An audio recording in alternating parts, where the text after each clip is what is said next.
Sir आपसे खाली एक चीज़ पूछनी थी कि ये इस चीज़ की इफेक्ट इंडिया पे आएगी कि नहीं आएगी? वेस्टर्न वर्ल्ड में तो आएगी, पर इंडिया में फिर ये सीबीडीसी का इफेक्ट आएगा, और अगर आएगा तो फिर इंडियन नॉर्मल मैन उसमें कैसे बच सकता है? यानी अपने आप को सेफगार्ड कैसे कर सकता है? जैसे अपने को पता है कि ये होने वाला है, तो हम लोग तो पोर्टफोलियो एजुकेशन में जुड़े हुए हैं, तो उसके हिसाब से आज आपके गाइडेंस के हिसाब से वहाँ पे इन्वेस्ट कर रहे हैं जहाँ पे आप बोल रहे हो। पर उसके अलावा और क्या सेफगार्ड करने के लिए अपने आप को कर सकते हैं? देखो, सबसे पहले तो अंडरलाइंग फैक्ट यही है कि जैसे हम पोर्टफोलियो एजुकेशन में, मैं आपको एक ही माइंडसेट बना रहा हूँ कि जब कोई पर्सन आता है, या तो वो लॉन्ग टर्म सोच के आता है या वो इंट्राडे या ट्रेडिंग सोच के आता है। हम्म। हम लॉन्ग टर्म वाले को कहते हैं कि एक बार सीख ले। सीखते सीखते जब आपको खुद काउंटर मैनेजमेंट दिखने लग जाएगी, तो आप लॉन्ग टर्म से राइट टर्म पे आ जाओगे। हम्म। फिर आपके दिमाग में सवाल आएगा कि राइट टर्म का मतलब कि क्या हम राइट लेवल पे खरीद सकते हैं और राइट लेवल पे बेच सकते हैं? तो जब आप खुद ही खरीद रहे हो और खुद बेच रहे हो, तो आपको खुद ही कॉन्फिडेंस आ जाता है, हाँ यार खरीद सकते हैं, बार बार मल्टीपल जर्नी खा सकते हैं, चाहे वो अदानी पोर्ट है, चाहे रिलायंस है, चाहे जो भी है। हाँ सर, वो तो है।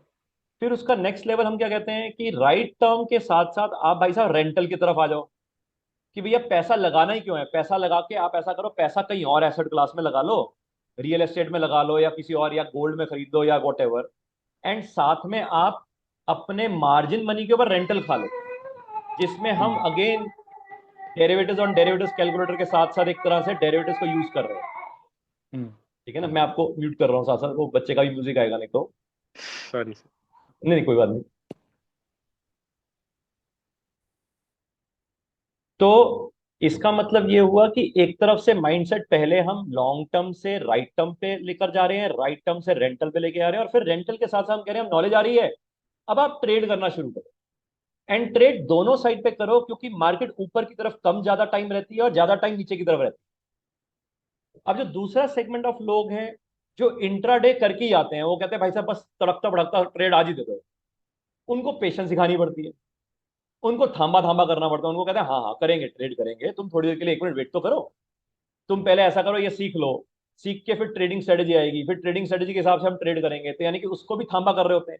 यहाँ पे इसको लॉन्ग टर्म वाले को अलग मेच्योरिटी के साथ लेके जा रहे होते हैं, वो शॉर्ट टर्म ट्रेडर, उछलता हुआ ट्रेडर, उसको आराम से थांबा करते हुए उसको भी मेच्योरिटी दे रहे होते हैं।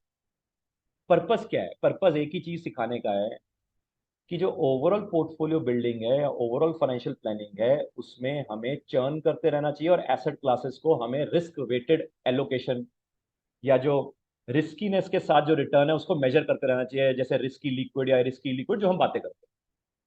अब उसी में अब एंट्री लेटर से आप कह रहे हो कि सीबीडीसी की होती है वर्ल्ड में। वर्ल्ड में अगर सीबीडीसी की एंट्री होती है, तो इंडिया में भी सीबीडीसी आएगा, उसमें कोई डिनायल नहीं।